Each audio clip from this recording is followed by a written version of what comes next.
En cuanto a la medición del Producto Interno Bruto, la medición se mide a través en forma indirecta, porque no se puede medir de otra manera. Se mide a través de lo que se consume, del método del gasto, de las familias, de la inversión, de las empresas, del gasto del Estado y a través de las exportaciones e importaciones.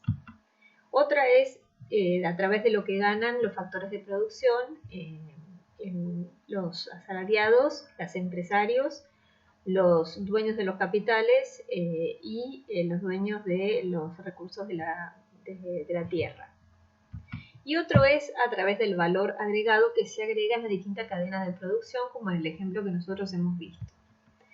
Entonces, medido a través del gasto, se lo denomina la medición a precios de mercado porque se mide a través de los precios que existen en ese momento en el mercado de bienes y servicios y de factores. Uno es el consumo de las familias, es decir, se mide todo lo que consumen las familias en un periodo de tiempo. Otro es a través de la inversión bruta que realizan las empresas, es decir, de toda la inversión que realizan, tanto de bienes y capitales, de materias primas, como también en arreglar y amortizar los bienes de capital que ya tienen de otros años. A través del gasto del Estado, el gasto público de todos los bienes y servicios que el Estado gasta en un periodo de tiempo, y a través de la balanza comercial, que es la diferencia entre lo que se exporta, que se denomina con una letra X, y las importaciones, que se denomina con una letra M. Entonces, medido a través del método a precios de mercado, sería igual al consumo de las familias, la inversión de las empresas, el gasto público, el gasto del Estado y la balanza comercial, que es la diferencia entre las exportaciones menos las importaciones. Esta medición incluye impuestos indirectos, es decir, los impuestos que gravan las cosas. Por ejemplo, el IVA que grava la compra de bienes y servicios finales. Otro método de medición es medirlo a través de lo que ganan los factores de producción de la economía en un periodo de tiempo, que es medido a través de el salario de los trabajadores, las rentas que se ganan en la economía por el uso de los recursos naturales, el interés que se gana por el uso del capital y los beneficios empresarios. Esta medición incluye algunos subsidios que suelen recibir los empresarios, por ejemplo, el subsidio a las empresas de transporte público. Y se lo conoce también como el ingreso nacional bruto, es decir, el ingreso de todos los factores de producción que participaron en el sistema económico.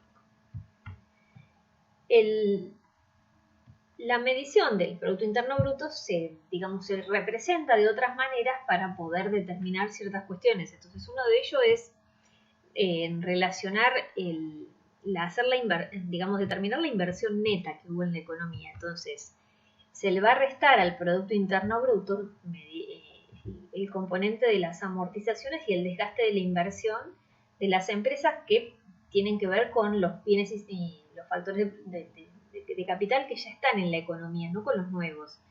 Entonces, a la inversión bruta, todo el gasto que hicieron en inversión las empresas, se le va a quitar las amortizaciones que van a representar el desgaste de las inversiones que ya están en la economía y nos va a quedar la inversión neta. Entonces, va a cambiar en la medición del producto, en vez de ser bruto ahora va a ser neto, y lo único que cambia en el componente es que la inversión ahora va a ser neta, o sea, la nueva inversión que se agregó en ese periodo de tiempo, las nuevas máquinas, la nueva tecnología que se incorporó específicamente en el año que estamos analizando.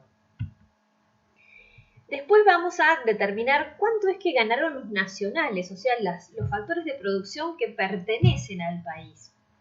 Entonces, lo vamos a hacer en vez de interno, le vamos a cambiar el término por nacional, que es sumar y restar las remesas. ¿Qué son las remesas?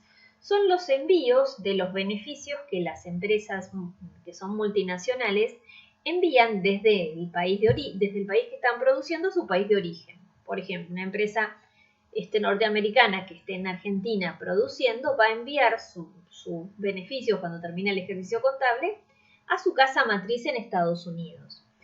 Una empresa que sea francesa a Francia y así. Eso es beneficios. También puede haber trabajadores que estén en el país pero que no vivan acá, entonces lo que ganan lo van a enviar a sus familias de origen. Lo contrario, puede haber, hay empresas argentinas que producen en otros países, entonces si tienen centro en Argentina, lo que ganan en otros países lo van a contabilizar como producción nacional. Hay trabajadores que se han ido del país, que son argentinos, pero que por ahí no llevaron a sus familias, entonces lo que ganan parte lo remiten a su país, eso se va a sumar también. Entonces se le va a restar los beneficios o los salarios de extranjeros que produjeron en el país y se le van a sumar los beneficios y los salarios de los factores de producción nacionales, pero que produjeron en otros países. Entonces, el Producto Nacional Interno sumado o restado las remesas, o sea, se suman las positivas y se restan las negativas, constituye lo que se denomina el Producto Nacional Neto.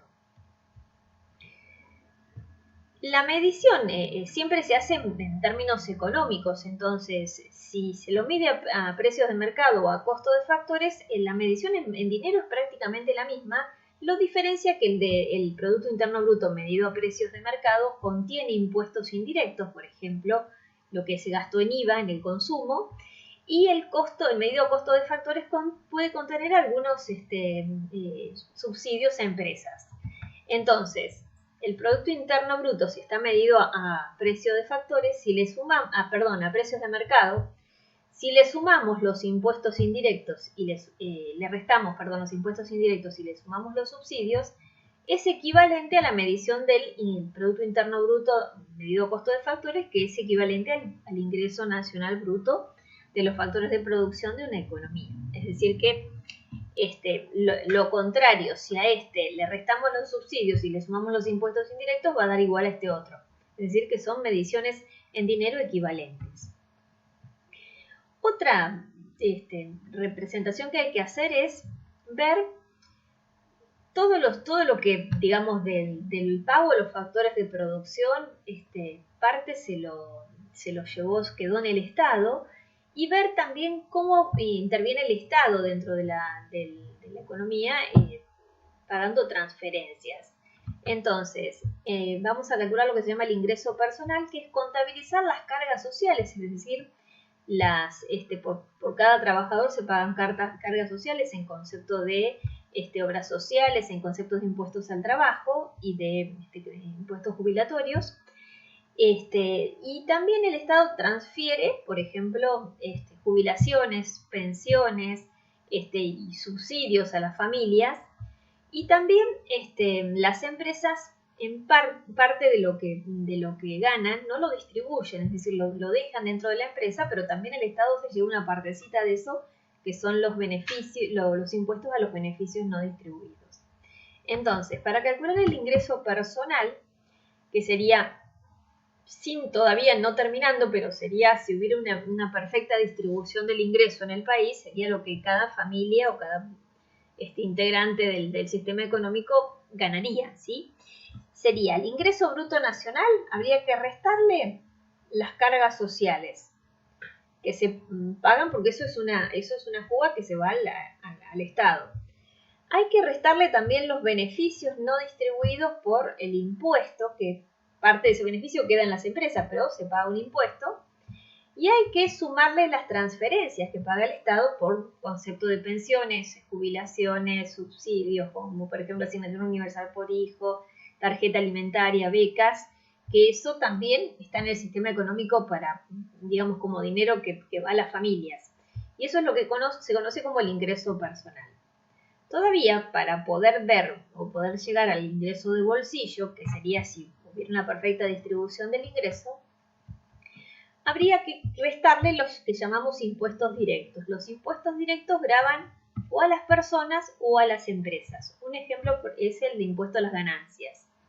Entonces, al ingreso personal que se obtuvo antes, si le restamos los impuestos directos, obtenemos lo que se llama el ingreso personal neto, que es el ingreso disponible para consumir o ahorrar después de haber pagado los impuestos.